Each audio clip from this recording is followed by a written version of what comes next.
Hello there, you two! Sorry for disturbing the lovey-dovey session, the jovial man called out, as Jack and Nika turned towards the noise in stunned amusement. The two strangers were koi-fish-looking creatures that were seemingly swimming in the air, with the speaker being longer than the other one. Though they were strangers, Jack didn't anticipate a fight on seeing them, and so didn't draw his gun, instead waiting for them to explain themselves. "Dad," the smaller koi called, "you can't win a fight against him. Mum said the next time you get in over your head, you're sleeping in the spare tank for a month." "Oh, that's poppycock," the father replied. "Besides, we haven't spoken to him yet. He may come along quietly." Jack replied, really not sure what to make of this. "I can hear you, mate. I'd really appreciate just being left..." "Oh, don't worry, young man. I understand you want to spend some alone time with your girlfriend. Why, when I was your age, I came up here with my wife and..." Dad?" The younger koi alerted his father as he looked around. "Oh, sorry, Brandon," the father laughed, and leaning in to give a stage whisper to Jack. "Teenagers getting embarrassed by their old man, eh?" "Dad, that wasn't..." Brandon tried to call as he looked around, but he was waved off again. "Oh, don't worry, I'm sure you're not embarrassed," the father smiled as he gave Jack a knowing wink.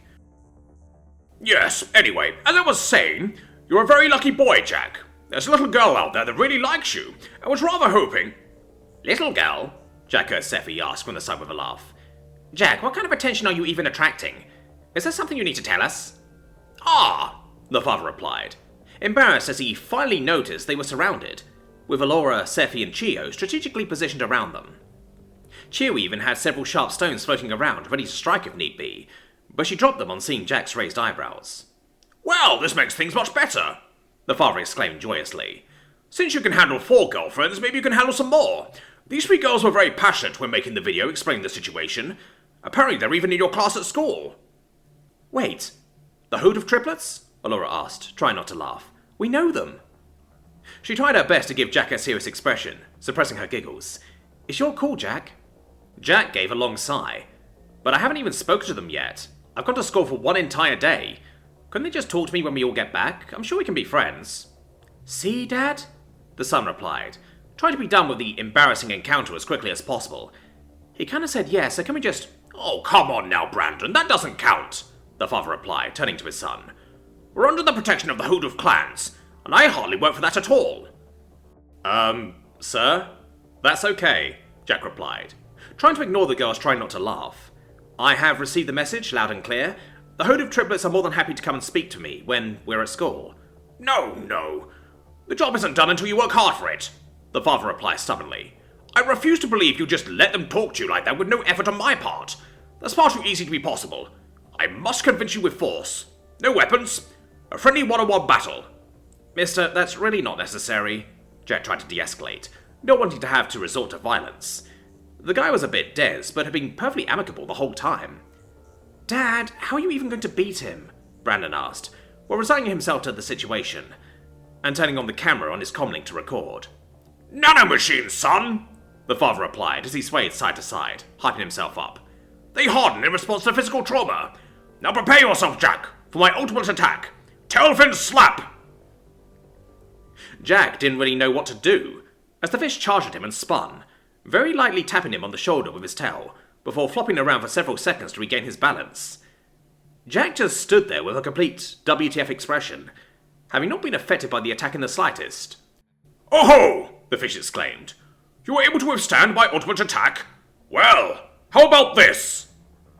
The fish lunged forward and headbutted Jack's chest several times, coming in for a fresh attack with each bounce.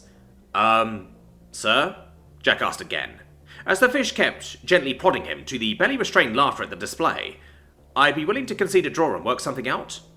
"Ha!" the fish exclaimed, after a few deep pants of exhaustion. "Yes, I am more than happy to share a mutual display of mercy to my worthy opponent.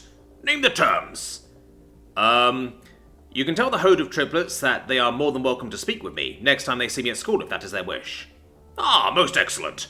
I'll relay the good news when we get back from our morning swim. What conditions do you demand?" Jack thought. He looked to Alora, who by now had her face in her hands, the usually composed Aladri trying to not laugh at Jack's predicament. Guess it was his free choice. "I'd appreciate it if you didn't tell anyone where you found us. If you know of any threats in the area or anything cool we could plunder for treasure and stuff, that'd be great."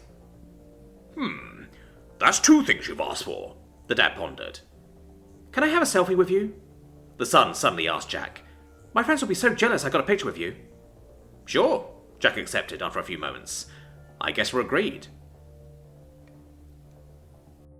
Thank you for the information, Mr. Flopper Settlither. Allura replied politely to the local information the fish gave to her, having composed herself on realizing that some of it was actually useful. You're most welcome, young lady, and please call me Landon. You boys done with your selfie? We're done, Jack replied, after having catered to several pose requests. Excellent. Well, it was a pleasure meeting, but we should be off, Landon replied. Let's go, Brandon. The group stayed there for about a minute, until Sephi couldn't hold it in anymore, her laughter setting the others off as an unamused Jack put up with it. Well, as far as your first random encounter went, I say it went rather well, Chio messaged him in between giggles. Well, I'd rather prefer to avoid more, Jack deadpanned. Shall we go? The group's mood was rather uplifted after that display, helped by the fact that they were now moving downhill. The laughter at Jack's expense had served to wake them up, and so they were now chatting amongst themselves, with Nika occasionally stopping to navigate, and Jack taking the time to ask a few minor questions about things he had either seen or encountered since he arrived. The forests and rolling hills eventually gave way to vast plains and other curious sights. Several communities had taken root at some point in history, with the telltale ruins of wood, stone, and metal giving them away, each site displaying a wide variety of architecture and style that distinguished them from the others. It led back to what he was told about the Hive Station, that many civilizations attempted to settle over countless millennia, only for them to eventually fail and crumble. It only added more mystery to this place. After walking non-stop for several more hours without incident, the group eventually stopped for a rest just within the tree line of another, much thicker forest, with a gentle, clean-looking pond by the district entrance. Allura and Sephi immediately sat down and took their boots off to dip their toes in the liquid and cool them down, while Chio found a comfortable spot of shade where she sat down with Jack, as Nika shook the tension out of her limbs. So far so good? Jack asked the kitten, who still looked worried. Yeah, she sighed, sitting down in the shade with them and watching the other two relax in the sun. With a few hiccups, we got out of the city mostly unnoticed. News might get around, but by the time anything comes of it, we should be well underway. However, from here, we need to take it much more carefully, as there's more likely to be enemies about this far from any settlements. Chio nodded in agreement from where she was leaning against Jack, quite tired from the trip. He had asked her about it out of concern earlier, curious why she'd be tired when she could float using her powers. She hadn't been offended, simply telling him that the power she used to move was like a muscle that got tired after prolonged use, but intermittent rest, drink and water would fix it the same as it would if she was walking normally, which she stopped to do once in a while.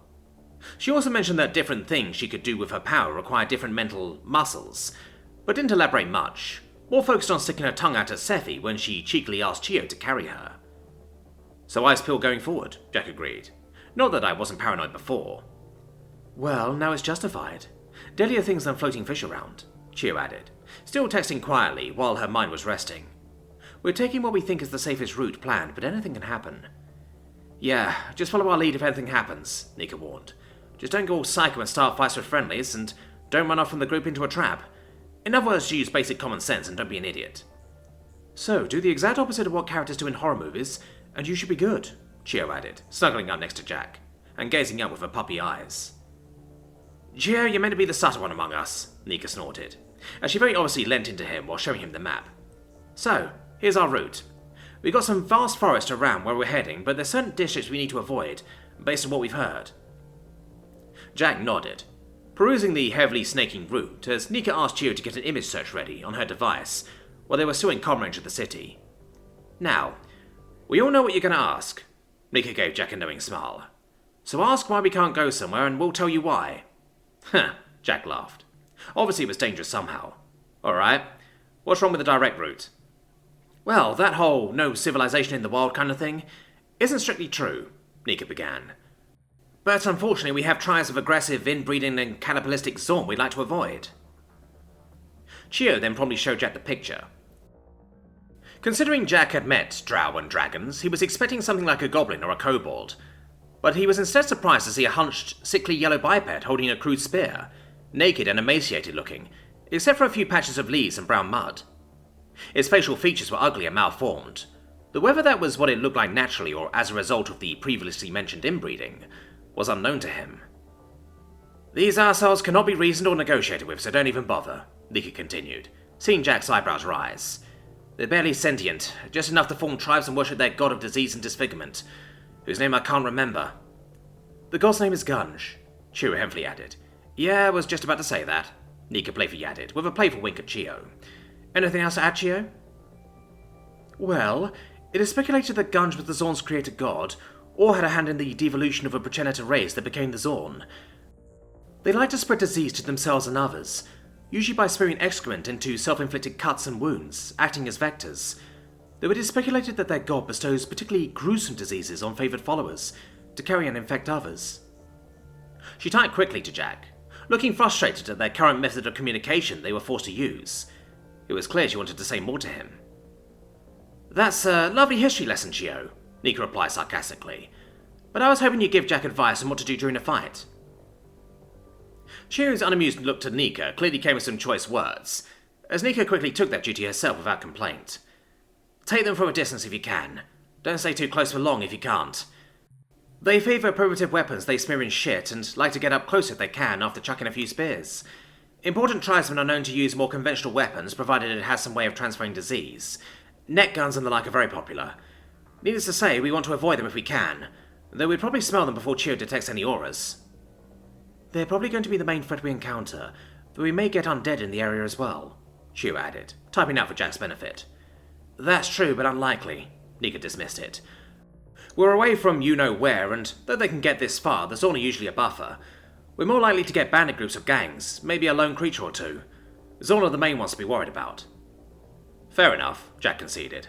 "I'm guessing if we run into anything bad, you'll just tell me where to shoot and we can talk about it after.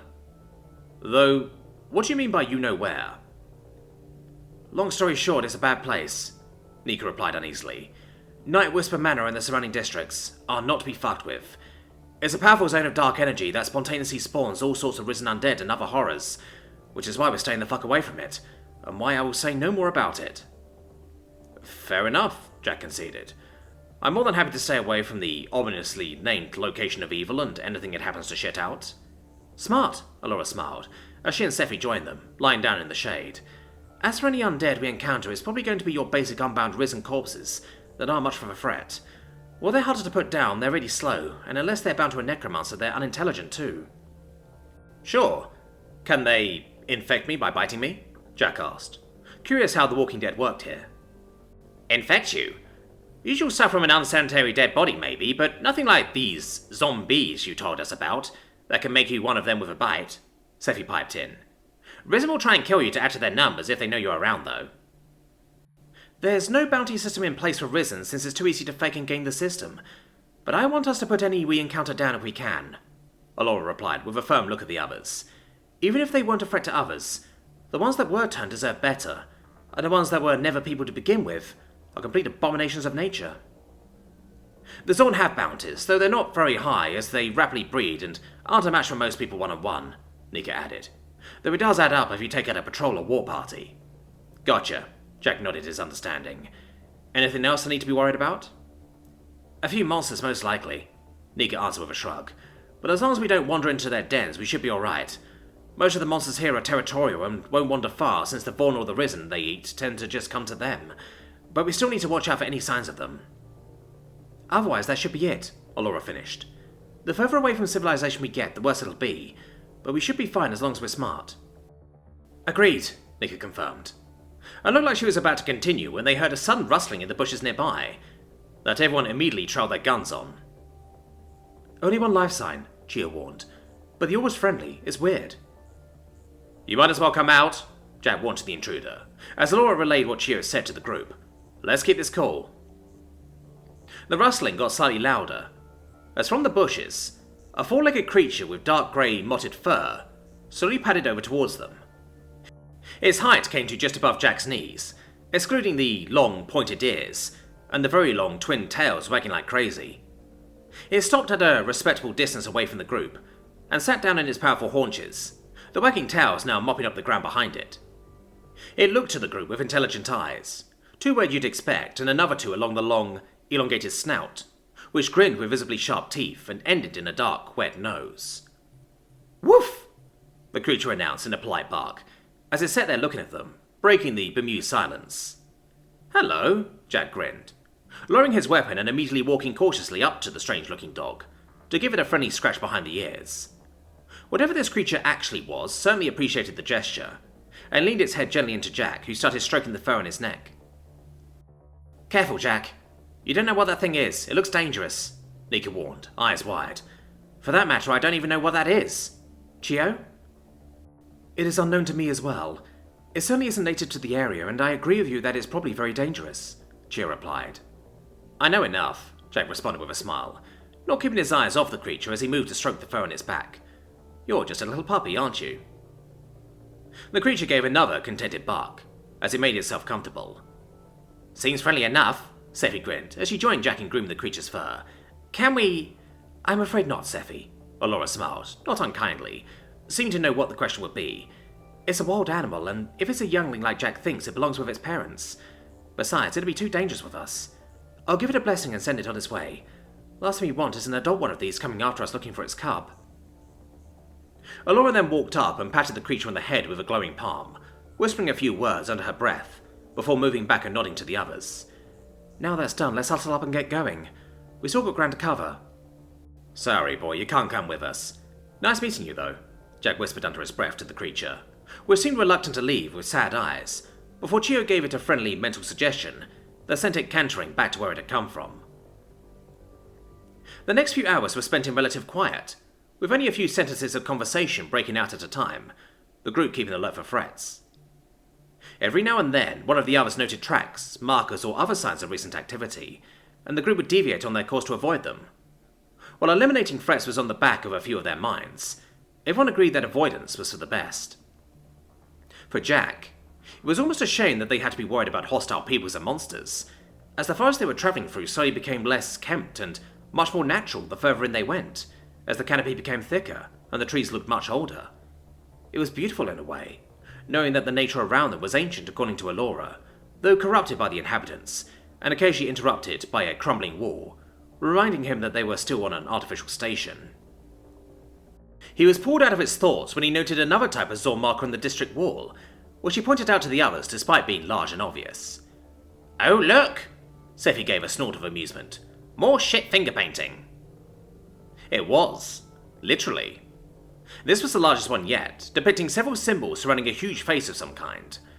All around were a smattering of caveman-esque handprint, each with 3 long fingers. "I think this must be a way shrine of some kind," Allura speculated. "The face is the Zorn god, the symbols signify the local clans, and the handprints may be passers-by seeking a blessing." "That's lovely, Allura," Nika grinned, "but it doesn't change the fact that he's using diarrhea as paint." Jack was quiet for a moment, no longer focusing on the conversation he had started. Something felt wrong. He looked towards Chio, who must have noticed his expression, as she quickly hushed the others. Now that it was quiet, he could hear the signs of battle carried on the wind, which Chio confirmed. "Jack, how did you manage to hear that?" Seffi wondered in amazement, to which Jack just shrugged, not completely knowing himself. He knew that humans often displayed a sixth sense for things at times, and this just seemed like one of them. "Switch to closed subvocal comms," Allura instructed everyone. "I'll cast a displacement spell on all of us, and Chio can help mask our presence as well. Nika, you're on point. Jack, go with her. We can't ignore this." Jack nodded, making sure his gun was running as it should be. It wouldn't do good to mess up in his first proper engagement. Either someone needed help, or it'd be a good opportunity to get the drop on some bad guys. Eventually, the noises got more pronounced as Jack and Nika quietly made their way through the old forest, with the others a safe distance behind them, making sure not to make any noise as they got closer and closer to what sounded like the end of the fight. Creeping up to the edge of the clearing, the bodies strewn about made it clear to them what was going on. Several Zorn lay there, unmoving, smelling much worse than the disgusting creatures looked, with several spears laying amidst the carnage, as well as an insane-looking, polka-dot-suited clown with a spear jutted in his throat. "Allura, it's a group of clowns that riled up the Zorn," Nika faintly whispered, which was magnified enough for the comms to pick it up, and clearly be heard by the others. "Doesn't sound like there's too many. How do you want to play it?" "We have to take them out," Allura responded firmly. "You and Jack set up a good firing line, and the rest of us will get within casting range." Understood. Let them thin each other out first, Nika responded, as she bid Jack follow her stealthily up to a low ridge that overlooked a clearing, where Jack could finally see what was happening. Both sides looked to be in bad shape, with bodies littering the forest floor. It was clear that the battle was about to end, and that the Zorn were losing, though the clowns had taken heavy casualties. Jack had to give fair credit to the Zorn, however, in that they did not retreat or show any sign of morale loss. As he switched the safety off his rifle, and took careful aim from their position, one of the clowns went down to a thrown spear, even as his return laser fire ripped his attacker apart. We're in position, you two, Allura called out on the comms. We've got Chio helping out with the spear throws, but I'd like to get a fireball off at the clowns while they're occupied and bundled up together. Chio says there aren't many Zorn left, but we can easily take them down if there's any standing. It's your call, Allura, Nika confirmed. Jack and I will open fire on your mark. They both stayed like that for several tense heartbeats, as the main groups of Zorn were picked apart by laser fire, and the clowns were beginning to disperse to finish them off. Right before an impressive fireball slammed into the middle of them, and blew the main group to smithereens. Take them down! Allura called out, in righteous fury.